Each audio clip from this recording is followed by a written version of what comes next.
They're a tough physical defense. They're big, thick guys. They run very well. So it's going to be a tremendous challenge on Saturday. You've got a quarterback who something like that who's able to bust an interception return for a touchdown. Just how dangerous is that guy in terms of coverage?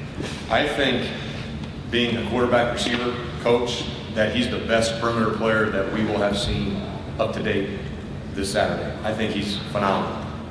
Very athletic, very fast, quick, can change direction. He's relentless. He makes plays all over the field.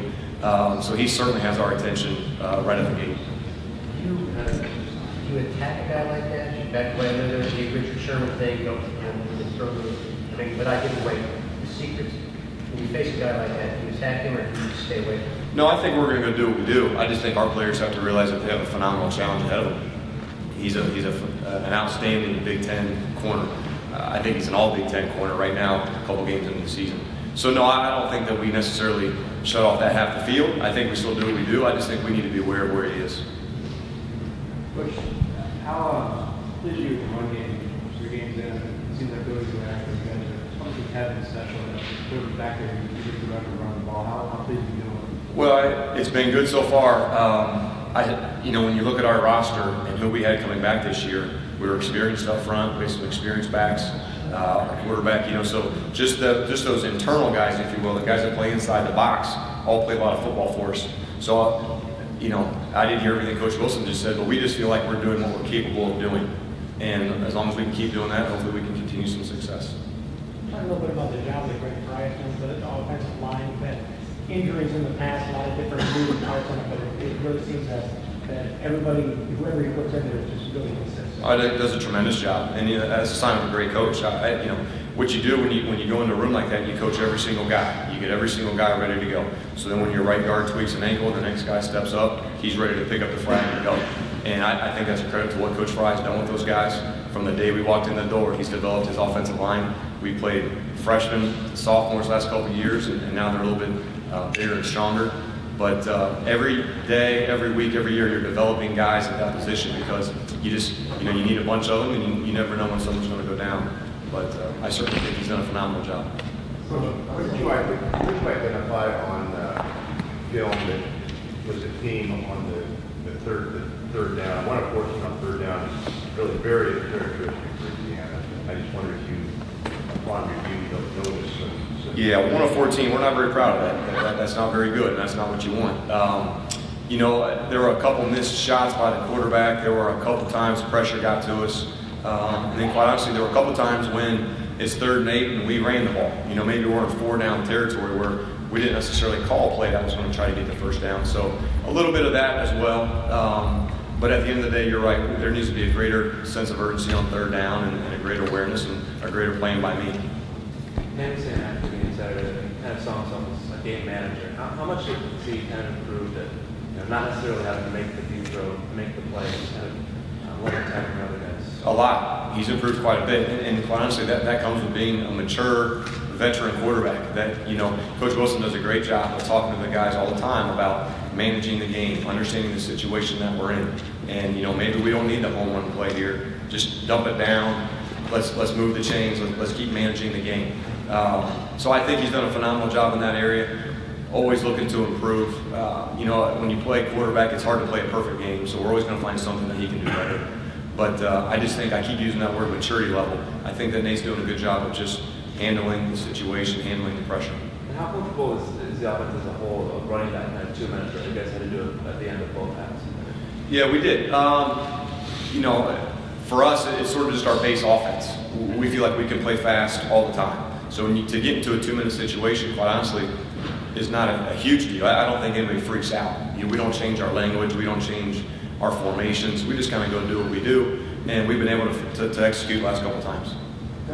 Talk about after the interference call, you guys get first down. Great swing pass to Coleman goes for 44. Talk about the thinking that went into that call. Did you see something that you thought made them susceptible to a screen or a swing pass? No, not really. Quite honestly, we were just trying to be smart and efficient, the same word we used before about managing the game. And what we didn't want to do is let call a pass play that Nate had to hold the ball for 5 seconds and let their D-line tee off on us. So we needed something quick that could get it out of his hand, get the ball in space, and, you know, the O-line blocked it perfectly, and quarterback delivered the ball and Tevin made a great run. I got that play before that, was on the interference call. He gave up his kind of robbery and then went and knocked somebody else in the Yep. butt. Then on the screen, on the swing pass, Yep.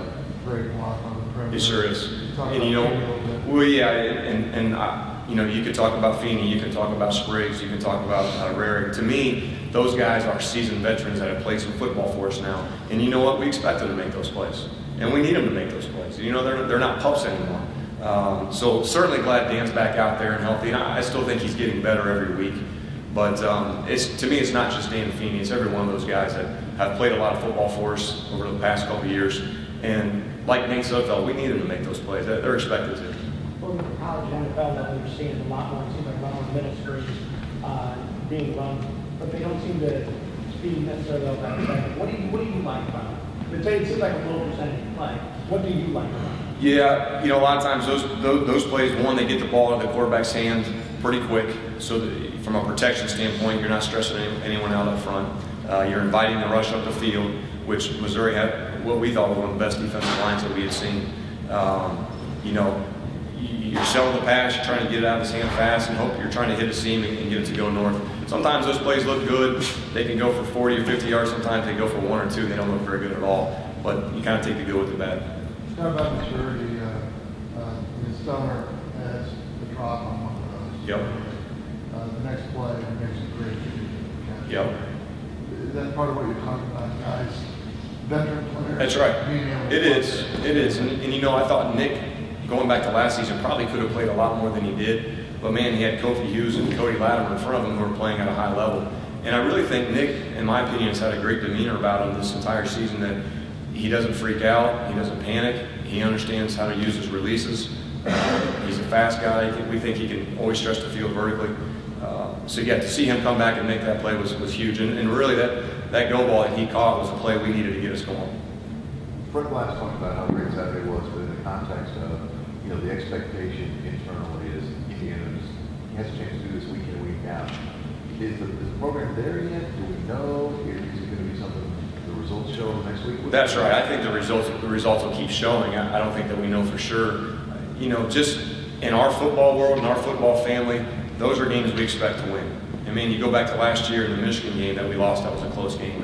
The Minnesota game we lost, that was a close game. We've had so many that we've come up short that to win a close one is a good feeling. And what we need to do as coaches is really show our kids, hey, listen, this is how it feels, and this is what your body's supposed to feel like after a game like this, after you give everything you got. And this is how you prepare, and this is how you play physical. Now that they've seen it, hopefully that can continue instead of seeing the opposite, the negative. We've come up short before. It's good to come up on the positive end. How important was it too just to win a game that wasn't just like a 40 to something ball, not ball, but a shootout? Yeah, low scoring, dogfight, really. Yeah, no, I think it's very important. And I think that shows our team we can win in a couple of different ways. You know, we feel like we can match scores if we have to match scores, and our defense got a chance to be pretty salty at a high level too, I think. Coach Wilson said he's appreciated the way, just the consistency he's seen from Fine Reading since the start of the camp. You know, just how has he sort of complimented guys like Tevin and D'Angelo? Done a great job. One, he knows what he's doing. And just what happens as a freshman when you step onto the field, the game can happen so fast because you're really not sure what the heck's going on. But that young man is a mature, he's very mentally sharp, and he trusts what he's been coached from Coach McCullough. But to go onto the field, to play with the demeanor that he plays with, and to squeeze the ball, he's been put in some tough situations so far this season, early in the year. He's responded every single time. But I really think his demeanor, his maturity level, has really allowed him to play so far at a high level for us. Good. Thanks, guys. Appreciate your time.